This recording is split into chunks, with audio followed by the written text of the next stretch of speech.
The courtroom at Boston Federal Court fell into heavy silence when two photographs were placed on easels facing the jury. Two men, both Latino immigrants, both dead by their own hands. Roberto Morales, 44, father of 4 from Guatemala.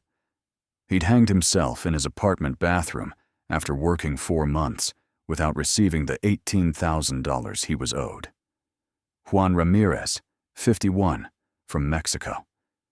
He died of a heart attack brought on by the crushing stress of having $22,000 in wages. Stolen while his family in Mexico faced eviction. In the front row sat Maria Morales, 41, Roberto's widow. She held a photograph of her husband with their 4 children, ages 6 to 14. Beside her sat Ana Ramirez, 48, Juan's widow, clutching a rosary. Behind them sat representatives of 338 other Latino workers, mostly undocumented immigrants from Mexico, Guatemala, and El Salvador, all of whom had been cheated out of wages by the same man. Across the courtroom sat Alberto Velasquez, 58, originally from Bogotá, Colombia, worth an estimated $95 million.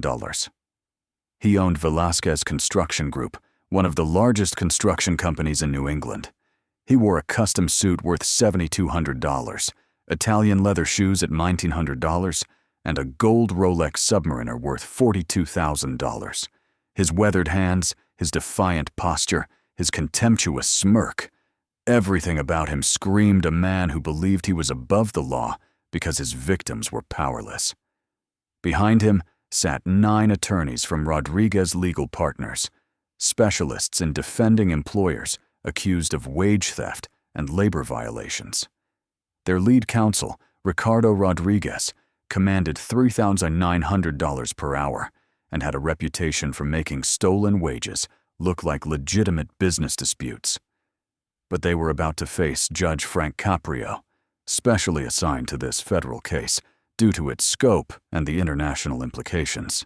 Before we dive into what happened in that courtroom, if you believe in justice and want to support a new channel dedicated to sharing these powerful stories, please hit that subscribe button and like this video. Every subscription helps us bring more of Judge Caprio's wisdom to light. Judge Caprio entered, and everyone rose. At 79, with 37 years on the bench, he'd presided over wage theft cases before. But the case file before him, case number 224, FD 5794, had disturbed him deeply. $8.4 million stolen, 340 workers cheated, 2 men dead. "This court is now in session," he said quietly, his eyes moving from the suicide photographs to Velasquez. Case number 2024, FD 5794, the United States versus Alberto Velasquez. Mr. Velasquez is charged with systematic wage theft, fraud, 2 counts of manslaughter, witness intimidation, and conspiracy to violate federal labor laws. Ricardo Rodriguez stood immediately.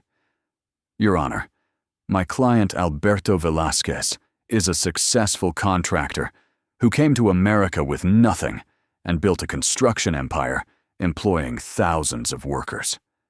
This prosecution is an attempt to criminalize normal business disputes over work quality and payment terms. The workers in question were undocumented immigrants who performed substandard work.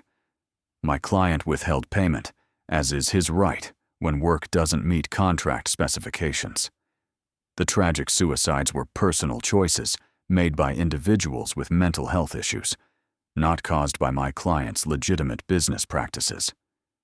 Judge Caprio's jaw tightened. "Mr. Rodriguez, the prosecution alleges your client stole $8.4 million from 340 workers. That's not a business dispute.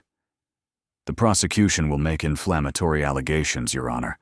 We will prove that Mr. Velasquez operated a legitimate business and that payment disputes arose from poor work quality, not theft." "We'll see," Caprio said coldly. "Ms. Chen, present the government's case." Federal Prosecutor Linda Chen stood, her expression grim. "Your Honor, for 3 years, Alberto Velázquez operated a systematic wage theft scheme targeting undocumented Latino workers. He would recruit workers for major construction projects, promising $22 per hour. After workers completed months of backbreaking labor, he would pay them 30 to 40% of what he owed, or nothing at all. When workers complained, he would threaten to call immigration and customs enforcement. He knew these workers were undocumented. He knew they were terrified of deportation. He used their fear to steal their wages with impunity. She paused. Over 3 years, Mr. Velázquez stole $8.4 million in wages from 340 workers. That's an average of almost $25,000 stolen per worker. For many of these men, that represented months of work they would never be paid for. The courtroom was silent except for quiet sobbing from the widows. Roberto Morales worked 4 months on a hotel renovation project. He was promised $22 per hour. He worked 50 hours per week for 17 weeks. He should have received $18,700. Mr. Velázquez paid him $6,000 and told him the rest was withheld for poor quality work. Roberto had sent photos of his work to his family. The work was excellent. The money was simply stolen. Roberto needed that money to support his wife and 4 children here and his parents in Guatemala. When he realized he would never receive the wages he'd earned, when he couldn't pay rent or send money home, when the shame and despair became too much, he hanged himself. His wife Maria found him. Little did anyone know the full extent of Velázquez's cruelty. Juan Ramirez worked on 3 projects over 8 months. He was owed $22,400. Mr. Velázquez paid him $7,000 total. Juan had a family in Mexico depending on him, his wife, 3 children, and his elderly mother. They faced eviction. His daughter needed surgery. Juan worked himself to exhaustion, took on extra shifts, tried everything to earn money to send home. The stress of having his wages stolen, combined with the terror of potentially being reported to ICE if he complained, caused Juan to suffer a fatal heart attack at age 51. The medical examiner's report lists acute stress-induced myocardial infarction as cause of death. Mr. Velázquez's wage theft killed him. "Mr. Velázquez," Judge Caprio said, his voice ice, "did you employ undocumented workers and fail to pay them the wages you promised?" Velázquez stood slowly, his voice carrying a thick Colombian accent mixed with aggression. "Your Honor, estos trabajadores son ilegales. These workers are illegal. They have no right to anything. No rights to complain, no rights to sue. Si van a corte, if they go to court, yo llamo ICE. I call immigration. They get deported. The question is whether you stole their wages." "Stole? No. Trabajo que hicieron, the work they did, was terrible quality. Por eso no pague completo. That's why I didn't pay full amount. They damaged materials, made mistakes, cost me money. Ellos me deben dinero. They owe me money for damages." Judge Caprio's hands gripped the bench. "You're claiming 340 workers all did such poor work that you withheld $8.4 million. See? Yes.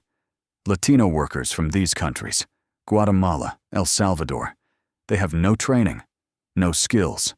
They lie on applications, say they have experience, then do terrible work. I have to fix everything. Costs me fortune. 2 men killed themselves because you didn't pay them. Those suicides? 2 suicides? No es mi culpa, not my fault. Si no pueden handle presión, if they can't handle pressure, don't come to USA. En Colombia nosotros no lloramos por todo. In Colombia we don't cry about everything. America makes people weak." Maria Morales stood suddenly, her voice breaking. "You murdered my husband. He worked 4 months for you. He was a master carpenter. His work was beautiful. You stole his wages and he killed himself because he couldn't feed his children. Your husband did poor work. That's why I didn't pay. Liar. I have photos. His work was perfect. Photos mean nothing. I was there. I saw. Work was unacceptable. Order! Caprio banged his gavel. When silence returned, his face was pale with fury. Mr. Velasquez, you're blaming workers for their own suicides. I'm stating facts. I hired workers. They did bad work. I withheld payment. As normal business. They couldn't handle consequences of poor performance. As their weakness, not my fault. If Judge Caprio's compassion moves you, like it moves millions of others, show your support by subscribing to our channel. We're just starting out, and your subscription means everything. Linda Chen stood again. Your Honor, we have testimony from David Miller, project manager who worked for Velasquez Construction for 2 years before quitting in disgust. Mr. Miller? A man in his 40s stood from the gallery.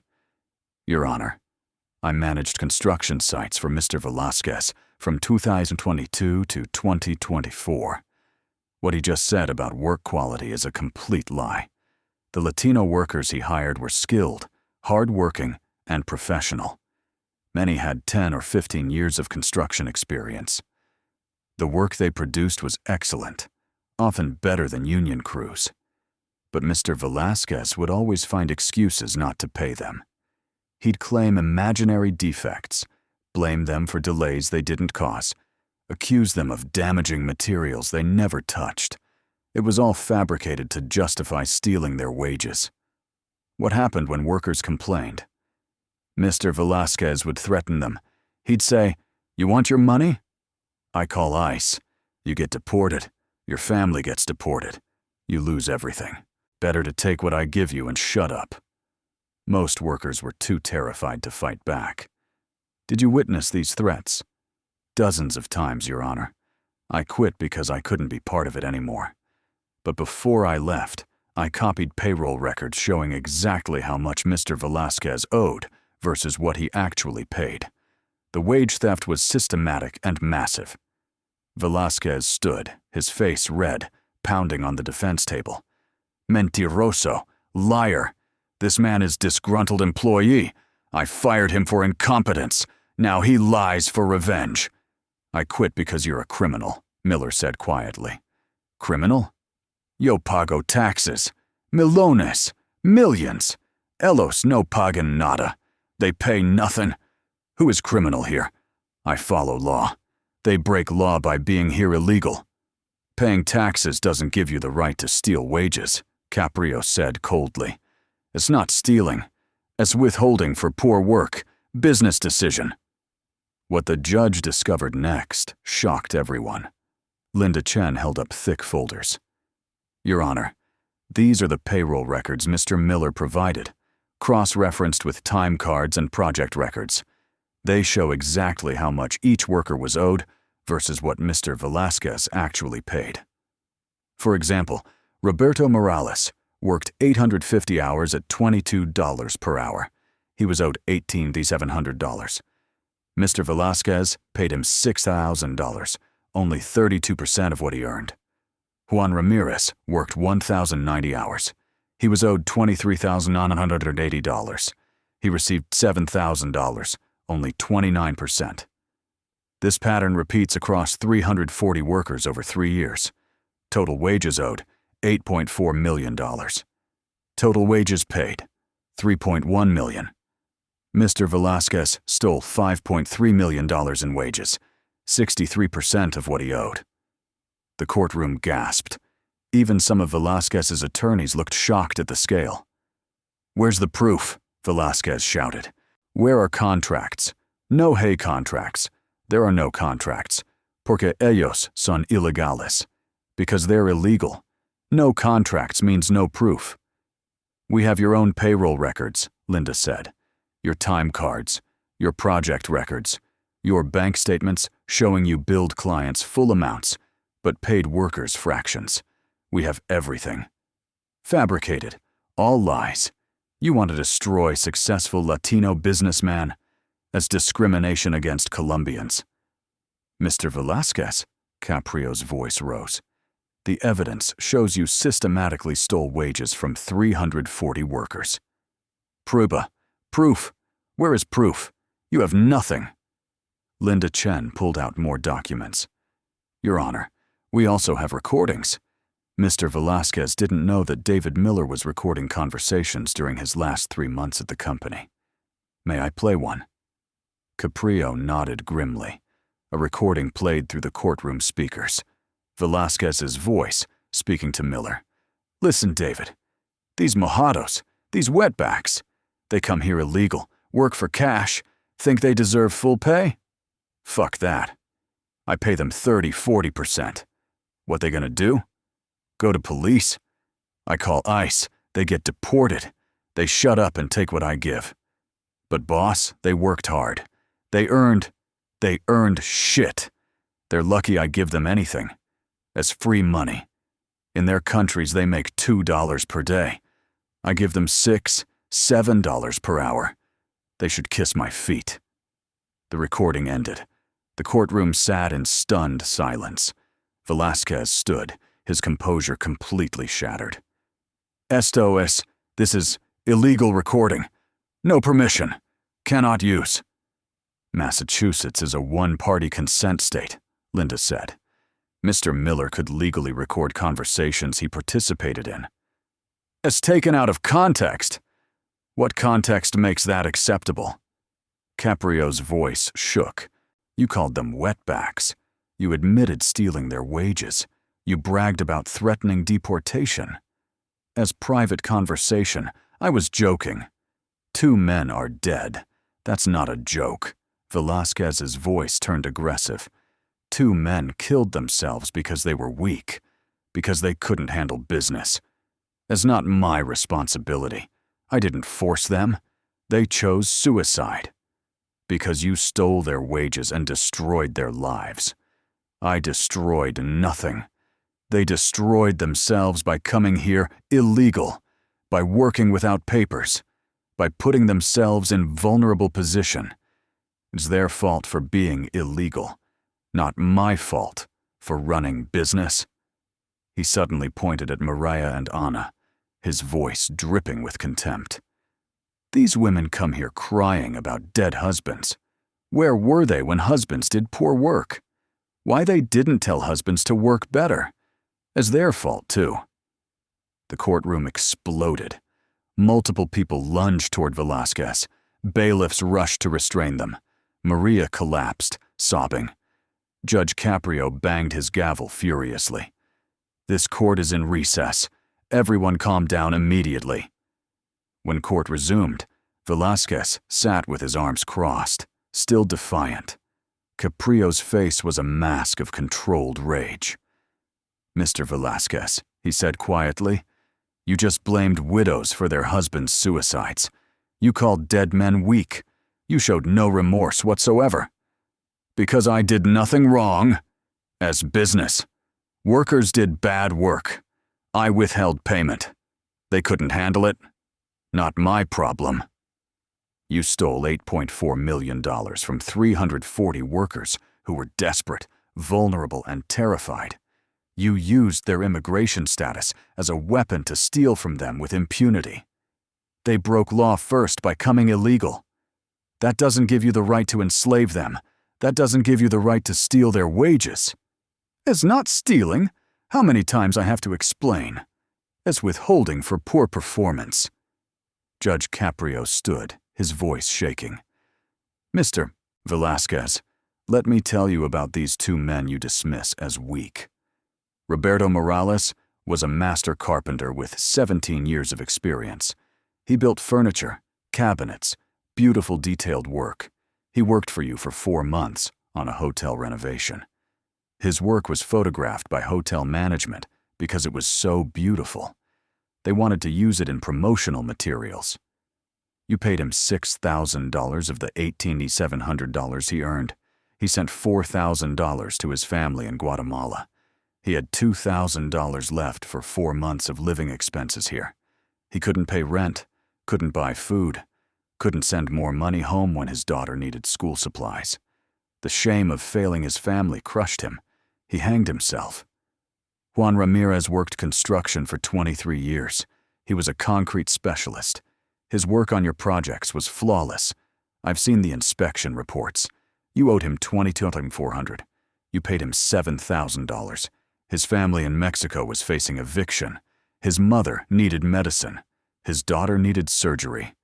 The stress of having his wages stolen while his family suffered caused a heart attack that killed him. The courtroom was absolutely silent. Here's my ruling. Alberto Velasquez, you are found guilty on all counts: systematic wage theft, fraud, 2 counts of manslaughter for the deaths of Roberto Morales and Juan Ramirez, whose suicides and stress-induced death were direct results of your theft. Witness intimidation, conspiracy to violate federal labor laws. You are sentenced to 20 years in federal prison. You will serve this sentence in full. Velasquez's face went white. Rodriguez started objecting, but Caprio's voice cut through. Furthermore, you are ordered to pay $8.4 million in restitution, every penny you stole, to be distributed among the 340 workers you cheated. Additionally, you are ordered to pay $40 million in compensatory and punitive damages, divided among all victims, with additional compensation for the families of Roberto Morales and Juan Ramirez. Velasquez Construction Group is hereby dissolved. All assets will be liquidated to pay the judgment. He leaned forward. You stood in this courtroom and called human beings mojados, wetbacks. You blamed them for being vulnerable. You blamed widows for their husbands' deaths. You showed no remorse for destroying 340 lives and causing 2 deaths. Roberto and Juan came to America seeking better lives. You promised them fair wages. You stole their wages and destroyed them. Roberto died by suicide. Juan died of stress-induced heart attack. Both deaths are on your hands. You used their immigration status as a weapon. You threatened them with ICE to silence them while you stole millions. You called them criminals when you were the one who committed crimes. His voice rose. Money can buy construction companies. It can buy lawyers who argue that theft is withholding for poor work. It can buy Rolex watches. But it cannot buy your way out of prison when your greed kills 2 men. Justice cannot have 2 standards, one for wealthy contractors and one for undocumented workers. These men deserved the wages they earned. They deserved to support their families. They deserved to live. The courtroom erupted in applause. Maria and Ana held each other, crying. The 338 other workers stood, many weeping. Alberto Velasquez sat motionless, his empire destroyed, his freedom gone for 20 years. If this story touched your heart, if you believe judges like frankcaprio represent the best of our justice system, please support our new channel by subscribing and liking this video. Share it with someone who needs to hear that justice and compassion can coexist. Comment below with your city. Let's build a community that believes in fairness for all. Alberto Velasquez is currently serving his 20-year sentence at FCI Fort Dix. Velasquez Construction Group was liquidated, totaling $73 million. All workers received full restitution plus compensation. Roberto and Juan are gone. Their families used the settlement money to build better lives. Maria sent her children to college. Ana moved her family from Mexico to live with her in America legally. The case led to the Roberto Morales Wage Protection Act, legislation requiring contractors to post bonds ensuring wage payment, criminal penalties for wage theft, and protection for undocumented workers who report violations without immigration consequences. The law passed unanimously. Judge Caprio, when asked about the harsh sentence, said simply, "Compassion isn't an exception to justice, it's the purpose." These workers trusted wage promises. Alberto Velasquez betrayed that trust, and 2 men died. 20 years is what that betrayal costs.